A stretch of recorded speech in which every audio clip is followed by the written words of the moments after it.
دویم داملا شوهرم 3 سال است که دیوانه هست، هر چی میکنه نمیشود، من چی کار کنم؟ جوان هستم، عمرم 26 ساله است. مثلا از همین یگان علاجش هست که این شوهری من 3 سال شد دیوانه هست، ما با این حیات مناسبی کنیم یا که مقصد یگان راه دیگر باشد.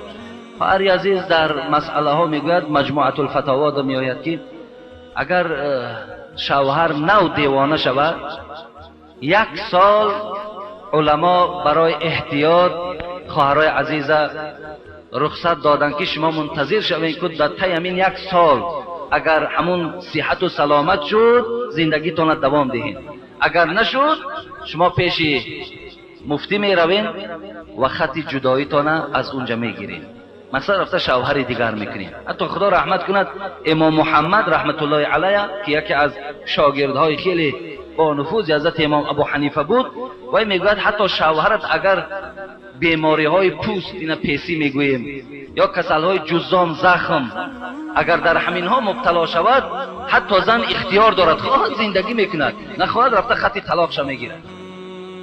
مثلا اینا چیزی نیست در اسلام که زنها را مجبور سازن که مثال با این شوهر دیوانه یا مثال با دیگر شوهرها شما حیاتون سپری کردن گیرید، این که رخصت نیست، میتوانند خواهر عزیز.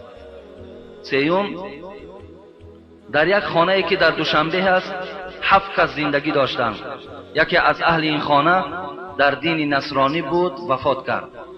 6 نفر دیگر مسلمان، چیکار کنند؟ در یک خانه 7 نفر زندگی میکند، 1 نفر همین نصرانی است، یعنی دین اسلام قبول نکرده است، دین همین نصرانیت میگوییم، دین تحریف شده، دینی که نجات ندارد، دینی که عزت ندارد، دینی که در پیش خدا قبول نیست، همین دین برای خود اختیار کرد و از دنیا گذشت. همین 6 تا برادر مسلمان دارد، اینا با این چی معامله کنند؟ معاملهشون همین است، همون پاپ هایی که وجود دارد از نصرانی ها. این دیگر مال شما نیست، این مال همون پاپ هاست، همون نصرانیت است. همون را فریاد میزنین، گرفته میبرند، با همون رسم اصول خودشون برده میگراننش. تمام یک راهش. اگر شیعه باشد شیعه هاش فریاد میکنیم، زردشتی باشد زردشتیش فریاد میکنیم. این مال مسلمان نیست دیگر، این مال خود همون هاست. با این خاطر اونا را فریاد میکنین، اونا گرفته میبرنش. یک راهش. دویم راهش که اگر نباشند چی؟ یگان نماینده اونها نباشد. این حالت حضرت علی رحمت الله علیه وقتی پدرشان گذشت، ابو طالب که وای دین نداشت، ایمان نداشت، وقتی نزد حضرت رسول اکرم آمد گفت حبیب خدا عمکت گذشت، پدرم گذشت، چیکار کنم؟ گفت علی رو، گفت وای غسل ده، کفن کن، لیکن با طریق سنت وای وارد قبر نکن. مثلا قبر مسلمان ها نبر، قبرستان مسلمان ها نبر و برای او لحد نکن، خب و وای مثل مسلمان ها 3 کفن نکن، در یک کفن پیچان و برای او طلب مغفرت نکن. گفت طلب مغفرت هم نکن، دعا در حقش هم نکن.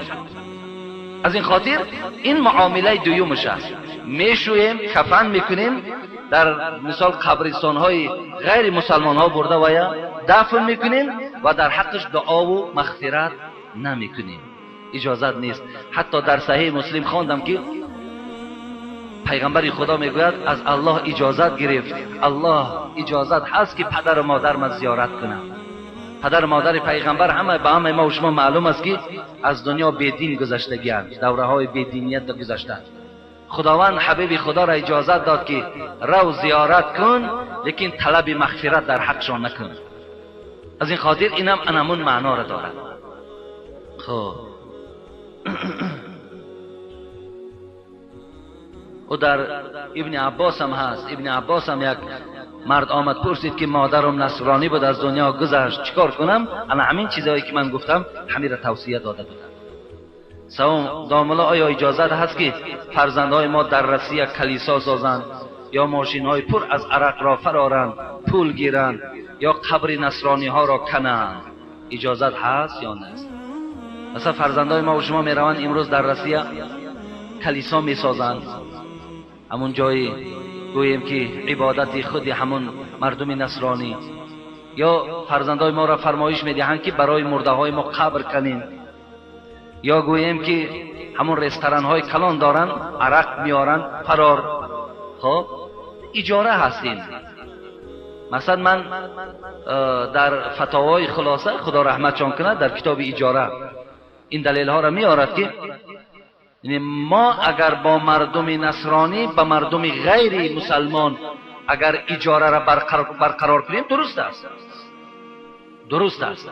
مثلا فرزندای ما و شما اگر کلیسا هم سازند و اگر چنده که گویم قبرهای اونها را کنند، حتی در فتاوای خلاصه چرانیدن خوگها را هم آورده است. اگر خوگهای اونها را حتی چرانند در اینجا گناهگار نمیشوند، به خاطری که مبلغ میگیرند اونها اجاره است. ما عقیدهشون را قبول نداریم، لیکن معامله با اونها را اسلام رخصت میدهد، اجازت است.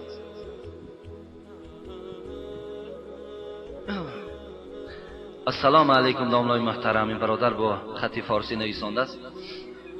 السلام علیکم داملای محترم حاجی مرزا، خدا شما را نگه دارد، شما فخر این دیار ما هستید. داملا دو سوال دارم، خواهش دارم که سوالهایم را پر جواب گویید. یکم دو سوال نیست بلکه سه سوال بوده است. خداوند آن روز را من نبینم و قوت شنیدنم ندارم، لکن به این هم نمی شود اگر اجل به سراغ شما آید، بعد از شما هست نفری که مثل شما از روی حقیقت پند و نصیحت کند و مثل شما زبان شیرین و آسان فهم داشته باشد. عذری بسیار برای این از من ملال نشوید، از روی محبت است. شما را بسیار دوست می‌دارم و احترام می‌کنم، زیرا من از شما عقیده درست را گرفتم. برادر عزیز، ان شاء الله پیک اجل به سراغ همه ما و شما روز می‌آید، فرقی ندارد چه به سراغ ما باشد چه به سراغ شما باشد، لیکن خداوند در عوض هر یک عالم خود، در عوض هر یک داعی خود، الکه عالم و داعی خود چه تیار ماندگی است.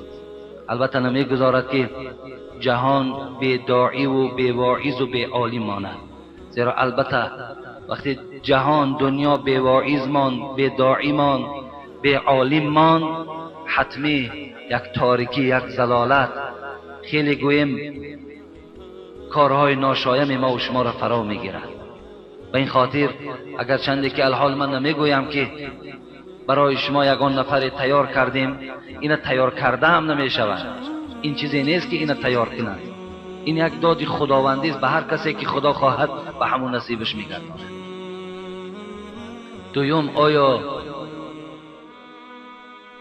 اگر انسانی که ابوبکر و عمر را دشنام دهد حکم او چیست؟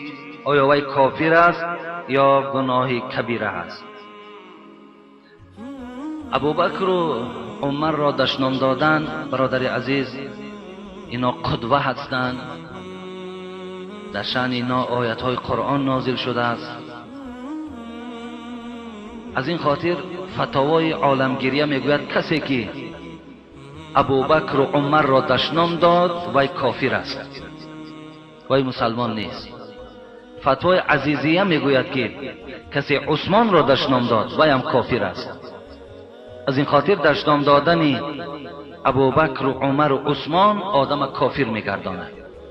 و این خاطر دادرها خدا اکو او روز نیارد و شما همیشه به خودتان به دلتان گذرانین، در دعاهاتان حتی که دعا کنین که خداوند نکند همین خیل عقیده فاسد و باطله برای شما یکی نصیب کند که شما با این حال تباه خود مبادای ابوبکر و عمر و عثمان دشنام دهید. و خدا باور کنین این گویا همچنان است که شما در دنیا و در آخرت هلاک شدگی هستید. هیچ وقت فقط پشتیبانی کنید، فقط دوست دارید، فقط احترام کنید برای ابوبکر و عمر و عثمان. و خدا قسم اگر جانمان لازم شود و در راه خدا تسلیم کنید. هیچ وقت ما و شما یکی بد زبانی و یگان گویم سخنهای ناجا به زبان ما نرانیم. در هیچ جا برای شما مردم خواهش میکنم اجازت نیست که اونها را محاکمه کنید. فقط کجای گپ میزنید صفتشان کنید، تعریفشان کنید، زیرا اونا ارزنده همین بودن، زیرا اونها را خدا و پیغمبر صفت کرده است. ما چگل اونها را تذکیر کنید؟ به این خاطر آدم کافر می شود. سوم، آیا حوران جنت با مردها چگل معامله میکنند در جنت؟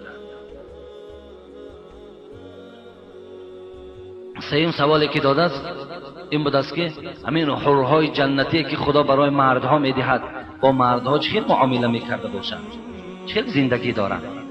برای سوال دوم برادر عزیز حضرت امام اعظم رحمت الله علیه صاحب مذهب ما و شما را پرسیدند اهل سنت و الجماعه کیا هستند؟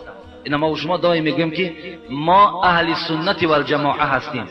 حضرت امام ابو حنیفه نشانه هاش گفتند ان تفضل شیخین و ان تحب الخطنین و ان ترى المسح على الخفین. و در چهارمش هم آمده است و صلی خلف کل بر او فاجر. همین نشانه های آدم اهل سنت و الجماعه است. دادار عزیز، شما از نشانه ها میفهمین که همین آدم اهل سنت و الجماعه است یا نه؟ چی بود است؟ یکم تفضل شیخین، از ابوبکر و عمر را از عثمان و علی بالاتر دانستند. همین عقیده را فراموش نکنید. همین عقیده درست در ذهنتان جای کنید. ابوبکر و عمر در فضیلت و بزرگی از عثمان و از علی بالاتر است. یکم عقیده اهل سنت و الجماعه. دوم و ان تحب الخطنین، و اینکه شما دوست دارین هم عثمان را هم علی را دوست دارین. سوم و ان ترى المسح على الخفین، همین محسی هایی که در پای داریم بالای همین محس کشیدن را ما و شما درست دانیم. این با حدیث های متواتر برای ما و شما آمده رسیده است. به این خاطر کسی که مسح بالای اگر محسی را هم انکار کند ویم عقیده اهل سنت و الجماعه ندارد. بالای محسی را محس کشیدن. دیگر چهارم این بود است که از پس هر یک نیک و بد نماز تا نخوانید. انا این عقیده اهل سنت و الجماعه می باشد.